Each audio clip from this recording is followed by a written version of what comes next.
हर जिब्बा पर देखी जाएगी मेरी मादक खाला,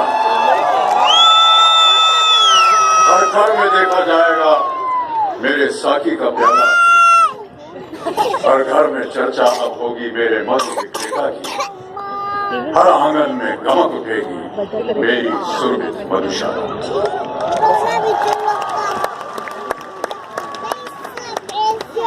I see a work of art in everything I see. I see aesthetics in the way a dignified life carries itself. I hear a rhythmic composition in the voice of every genuine effort. And then I look within and I search and I ask, what indeed is the raw material of this extraordinary passion for life? What is the driving force which propels this motivation to change historical customs, or rather, what inspires one to compose an all-new epic? What is the dignity? What is that pride made of, which refuses to be shaken by harsh realities? What are the virtues of a person whose invincible sense of life defines traditional wisdom? What should I call him who embodies such a winning spirit? I call him Dhirubhai Ambani. And rightly so, with due admiration and due reasons. Dhirubhai was not a beneficiary of the wealth which was acquired by many during our independence of 1947. Dhirubhai had no such luxury. Where the measure of the credibility and value of a business or a business association is judged by the number of generational years the individual or business has been involved in, Dhirubhai had no such luxury. He was not the third or fourth or fifth generation businessman. He was the first generation, a first generation that grew to be the first. That is the rarity of the man I call Dhirubhai Ambani. A company, a venture, an organization, or even an economic territory can be driven by visions, missions, and the discipline of structured systems. But I believe individuals who make all that happen are driven by nothing but their own sentiments and their own convictions.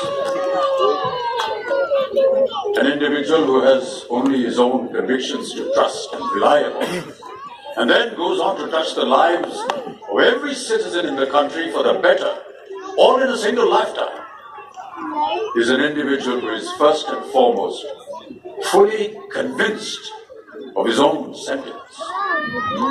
Such an individual I call Dhirubhai Ambani.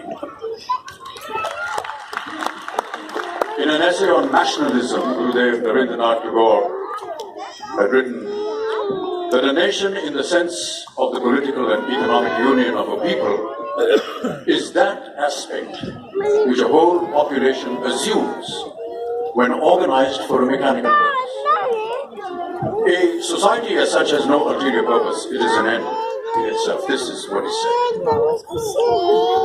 Long before calling ourselves a political and economic nation, we have always been a human society. We are a civilization. Our history is not about the rise and fall of kingdoms. Our narrative has always been about our social lives and spiritual ideals. It's been about our heroes. This then is the reason that I believe a phenomenon called Dhirubhai Ambani could have happened only in India. We believe that humanity comes before a nation. We believe that humanity begins with a character, our own life. We believe, and therefore we are. This is something I believe which is at once individual and universal. An end An objective, a purpose cannot govern a sentiment. The sentiment is a priority. That sentiment must occur before anything else. I'll give you my own example. I'm an actor. Acting as a performing art is a purpose, an objective of a sentiment which I carry within me. The purpose cannot make the sentiment happen. To put it simply, I cannot enact a role if I don't feel like it. So, permit me to extend this analogy to the industrial enterprise of Dhirubhai. I believe opportunities did not invite Dhirubhai to his dreams. His dreams invented those opportunities. The virtues, the skills, and the acumen of performing can come with those opportunities. But a dream comes with neither the know-how nor the opportunity. It comes all alone, with nothing but itself to offer. So the faith in that dream, the faith in its rationality and goodness, the faith in its fairness, is what I call confidence. This confidence, ladies and gentlemen, is not a white paper. It is not an abstract. It is there right before us. The sheer magnitude of Dhirubhai's achievements is evidence that his confidence was not a figment of his imagination. His confidence was not only grounded in the reality surrounding him, but also it did not prey on precedents. His confidence did not cannibalize existing philosophies. On the contrary, his confidence constructed an all-new reality in its way. Ladies and gentlemen, philosophy is not a code of conduct. Philosophy is not a metaphysical view of life. Philosophy is our relationship with reality, our relationship with the nature of existence. Dhirubhai changed the object of that equation and left the subject to us. He changed the nature of existence and left the philosophy for us to decide. And that is the hallmark of a real leader. A leader with an extraordinary dream which simply refuses to go. Sentiments, I feel, save a dream. Sentiments save a dream. A dream cannot be planned. It just occurs. We do not choose our dreams, the dream chooses us. And the only thing which can hold it long enough till it materializes is its sentiment. Especially when the path required to dream, to realize, has to be constructed from scratch. The choices one makes, not as a leader, or as a director, as the owner of that sentiment, are not choices which can comply with any status. Those choices are neither for challenging the prevailing standards, nor for changing them. In fact, those choices simply do not acknowledge the existence of a status. They literally work on a set of principles which have never been recognized before. And so in conclusion, I leave myself with more questions than answers. Pray tell me, ladies and gentlemen, what really is the value of this dream? What is the net worth of the sentiment? Can it ever be quantified? Does it really have a purpose? Can any corporate objective really fulfill a dimensionless dream? Where does it begin? And where does it end? As I said earlier, our narrative has always been about our social lives, spiritual ideals about our heroes. And this is the reason I believe, ladies and gentlemen, that a phenomenon called Dhirubhai Ambani could have happened only in India.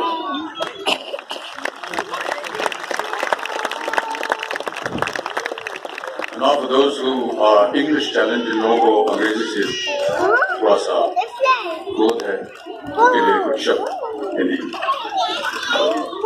आज के इस कार्यक्रम में मुझे आमंत्रित करने के लिए मैं अंबानी और रिलायंस परिवार को अपना आभार प्रकट करता हूँ और साथ साथ अपनी शुभकामनाएं भी देता हूँ। कई बार लोग कहते हैं धीरूभाई अंबानी के बारे में इतना कुछ लिखा पढ़ा जा चुका है, उनका जीवन तो एक खुली किताब है, हर साल वही किताब पढ़ने से दोहराने से क्या फायदा। तो जवाब उसका ये है कि गीता को हम बार बार क्यों पढ़ते हैं, क्योंकि हर बार जब हम गीता को पढ़ते हैं धीरूभाई का जीवन गीता उपदेश से कम नहीं था। कर्मयोगी थे वो, कहते थे ईश्वर ने हमें दो मार्ग दिए हैं उन तक पहुंचने के लिए, एक भक्ति और ध्यान का और दूसरा कर्म और ज्ञान का। मैं दूसरे मार्ग पर चलने वाला इंसान, कर्म को धर्म मानता हूं और ज्ञान को ही ईश्वर। हिंदुस्तान को जिसने गुलामी की मानसिकता से जगाया, जिसने हमारी क्षमता से परिचय करवाया, टेक्नोलॉजी को गले लगाया और एक ऐसे इंडस्ट्रियल रेवोल्यूशन का निर्माण किया कि बड़े बड़े मुल्कों के बड़े बड़े हुक्मरानों ने ये पूछना शुरू कर दिया कि who is this Dhirubhai, where is he from. Dhirubhai का मानना था कि लोगों में खुशी के साथ साथ अपनापन बांटने से भरोसा बढ़ता है। शायद इसीलिए जो अभी ईशा और राकेश ने कहा, उन्होंने अपनी कंपनी का नाम दिया रिलायंस, भरोसा। ये पूछे जाने पर कि वो सबसे ज्यादा खुश कब होते, तो जवाब मिला जब हिंदुस्तान खुश होता है। अपनी दौलत, अपनी संपत्ति को बांटना, ये उनका व्यक्तित्व था। छोटे से छोटे दफ्तर में पीएम से लेकर के होटल के कर्मचारियों, सड़क पे चलते आम आदमी को उन्होंने रिलायंस की शेयर्स बांटे और उन्हें धन बनाने का अवसर दिया। देवियों सज्जनों, मुझ पर भी एक बार उनकी दया दृष्टि पड़ी। जीवन में एक बार ऐसा दौर आया जब मैं बैंकरप्ट हो गया, दिवालिया हो गया। मेरी बनाई हुई कंपनी घाटे में चली गई, करोड़ों का कर्जा चल गया, मेरा व्यक्तिगत बैंक बैलेंस 0 यानी 0। कमाई के सब जरिए बंद थे और सरकार की तरफ से घर पर कुर्की के छापे लगे। ये बात धीरूभाई को पता चली, बिना किसी से पूछे या जाने उन्होंने अपने छोटे बेटे और मेरे मित्र अनिल से कहा, इसका बुरा वक्त है, इसे कुछ पैसे दे दो।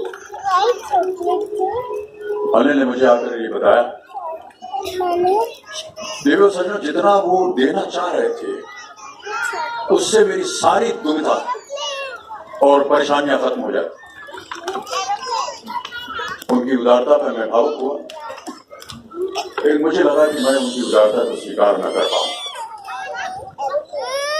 ईश्वर की कृपा रही और कुछ संकट के दिनों के बाद समा बदला, काम मिलना शुरू हुआ और धीरे धीरे मैं अपने सारे कर्जे उतार पाया।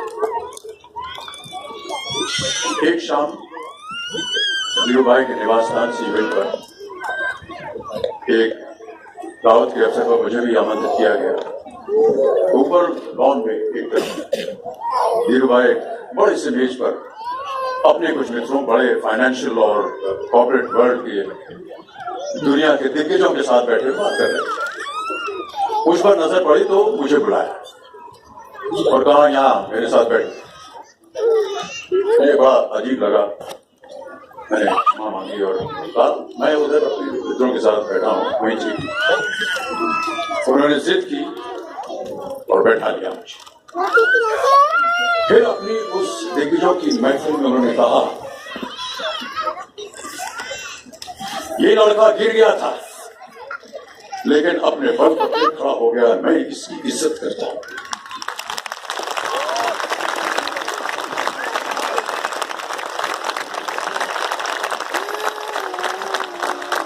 उनका ये व्यवहार और उनके वो शब्द मेरे लिए उस धनराशि से हजारों गुना ज्यादा मूल्यवान थे, जितना कि वे मुझे मेरी संकट से बाहर आने के लिए देने के लिए तैयार थे। ये उनका व्यक्ति। धीरूभाई अपने देशवासियों के लिए क्या मायने रखते थे, उस पर एक काल्पनिक इमेजिनरी टेल को मैं यहाँ बयान करना चाहूँगा। दो बुजुर्ग कमरे में बैठे कुछ गंभीर बातें कर रहे थे और उसमें व्यस्त थे। एक बुजुर्ग का पोता जो था, छोटा बच्चा, कमरे में खेल रहा था, इधर उधर दौड़े, आवाज करे और अपने दादा को डिस्टर्ब कर रहा था। बच्चे को वहां से हटाने के लिए बुजुर्ग ने वहां पर पड़ी एक मैगजीन का पन्ना फाड़ा और उसके कई टुकड़े कर दिए। बच्चा देखकर चिल्ला, अरे दादू ये क्या किया आपने? इस पर तो हिंदुस्तान का नक्शा था, आपने तो फाड़ दिया इसे। दादू ने बच्चे से कहा, चल जा तू जोड़ दे, जा जोड़ के लेके आ जा। बच्चे को कमरे से बाहर भेजने का उपाय अच्छा था और कुछ ही मिनटों में वो बच्चा वापस कमरे में और हाथ में जुड़ा हुआ पन्ना। दादू हैरान, तुझे इतनी जल्दी कैसे जोड़ दिया? बड़ा शांत था दादू। बच्चा बोला, इसके पीछे एक आदमी की तस्वीर थी, मैंने उस तस्वीर को जोड़ा और इंडिया अपने आप जुड़ गया। दादू ने पन्ना घुमाकर देखा, पीछे सारे इंडिया को जोड़ने वाले धीरूभाई अंबानी की तस्वीर थी। नमस्कार।